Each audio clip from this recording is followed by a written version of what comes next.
ഗാന്ധിജിയുടെ ഫോട്ടോയിലിടാനുള്ള ഹാരത്തിന് 300 രൂപ. അല്ലാതെ പൂ വാങ്ങിച്ചെങ്കിൽ 1 കിലോയ്ക്ക് 250 രൂപ. കൊള്ളാമല്ലോ. ഞാൻ എക്സ് മിലിറ്ററി. ആ, നിങ്ങളുടെ ഈ കുപ്പി കിട്ടുന്ന ഓഫീസ് ഇവിടെ അല്ല, ഇവിടുത്തെ ഒരു 2 കിലോമീറ്റർ അവിടെ പോകണം. അതെനിക്കറിയാം. ഞാനും ഈ ഡിപ്പാർട്ട്മെന്റിൽ തന്നെ വർക്ക് ചെയ്യുന്ന ആളാ. ഇരിക്കണം. ഓ, എന്താ കാര്യം? ഞാനേ എന്റെ സ്ഥലം മാറ്റ കാര്യത്തിന് വേണ്ടി വന്ന. കരിങ്ങാലയിലേക്കായിരിക്കും. അതെ. 150 അപേക്ഷ. ഈ ആൾക്കാർക്കെല്ലാം കൂടി കരിങ്ങാലയിൽ എന്തോ ഇത്ര പ്രത്യേകത? അതിന് സാറിന് എന്താ? വിവരം തിരക്കാൻ വരുന്നവർക്ക് അത് പറഞ്ഞു കൊടുക്കുന്നതുകൊണ്ട് വല്ല നഷ്ടമുണ്ടോ? എനിക്കൊരു നഷ്ടമില്ല. നഷ്ടം മുഴുവൻ നിങ്ങൾക്കാ. ഇങ്ങനെ കയറി ഇറങ്ങുന്നവർക്ക്. SC-ക്കാര്, ST-ക്കാര്, പ്രവാസികളുടെ ബന്ധുക്കള്, വിധവകള്. ഒരു മിലിറ്ററിക്കാരന്റെ കുറവുണ്ടായിരുന്നു, ഇപ്പൊ അതുമായി. ഞങ്ങൾക്ക് മുൻഗണനയുണ്ട് പട്ടാളക്കാർക്ക്. എന്തോ കാര്യത്തിന്?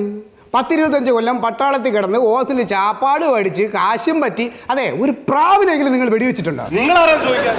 ഞങ്ങളെ പോലുള്ള പട്ടാളക്കാര് അതിർത്തി കിടന്ന് കഷ്ടപ്പെടുന്നുണ്ടോ നാട്ടിലുള്ള സുഖമായിട്ട് ജീവിക്കുന്നത്?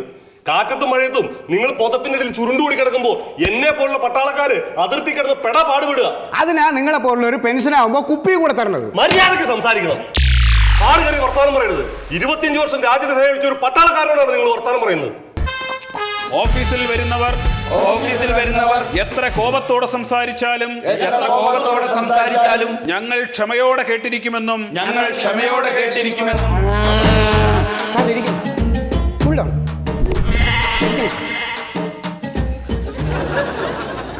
പിന്നെ സാറിന് എന്റെ മാനസികാവസ്ഥ മനസ്സിലാവാഞ്ഞിട്ടാ. ഭാര്യ കിടപ്പില്ല, പിള്ളേരാണെങ്കിൽ സ്ഥലത്തില്ല. എനിക്കാണെങ്കിൽ റിട്ടയർ ചെയ്യാനായിട്ട് ഇനി കുറച്ച് കാലവും കൂടി ഉള്ളൂ. ആ കരിങ്ങാൽ ഓഫീസിലേക്ക് മാറ്റം കിട്ടിയ ഉച്ചയ്ക്ക് ചെന്ന് അവൾക്ക് മരുന്നും ഗുളിക എടുത്തു കൊടുക്കായിരുന്നു. അല്ല സാറേ, ഈ ഗുളികയും മരുന്നും എടുത്തു കൊടുക്കുന്നതിന് ട്രാൻസ്ഫർ കാര്യത്തിൽ ഒരു മുൻഗണനയില്ല. മാത്രമല്ല, ഞങ്ങൾ നിയമവിരുദ്ധമായിട്ട് ഒന്നും ചെയ്യില്ല എന്ന് പ്രതിജ്ഞ എടുത്തുപോയി. പിന്നെ ഇനിയിപ്പോൾ ഒരു പോകാൻ വഴിയേ ഉള്ളൂ. നിയമലംഘനം നടത്തണം. നിയമലംഘനം നടത്തിയിട്ട് എനിക്കൊരു സ്ഥലം മാറ്റം വേണ്ട. സാറിന് വേണ്ടെങ്കിൽ വേണ്ട. പിന്നെ സാറേ, ഈ മാസാമാസം നിങ്ങൾക്ക് കിട്ടുന്ന കുപ്പി ഉണ്ടല്ലോ, കോട്ട, അത് പുറത്ത് മറിച്ച് വിൽക്കാറുണ്ടോ? അപ്പൊ അത് നിയമലംഘനം അല്ലേ സാറ്? സാറ് ഉരുണ്ടൊന്നും കളിക്കണ്ട.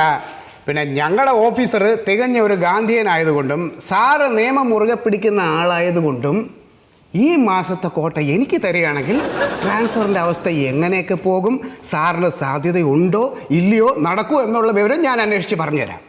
പക്ഷെ കോട്ട എനിക്ക് തരണം. അപേക്ഷയൊക്കെ ഞാൻ സ്വീകരിച്ച പോലെ തന്നെയാണ്. കോട്ട ഇവിടെ തരണം. ആലോചിക്കാനൊന്നുമില്ല. അപേക്ഷ ഞാൻ സ്വീകരിച്ചു. സാറ് കോട്ട എനിക്ക് തന്നിരിക്കുന്നു.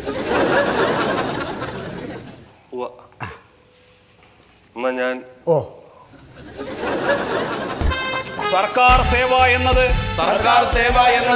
ഈശ്വര സേവയാണെന്നും കരുതി പ്രവർത്തിക്കുമെന്നും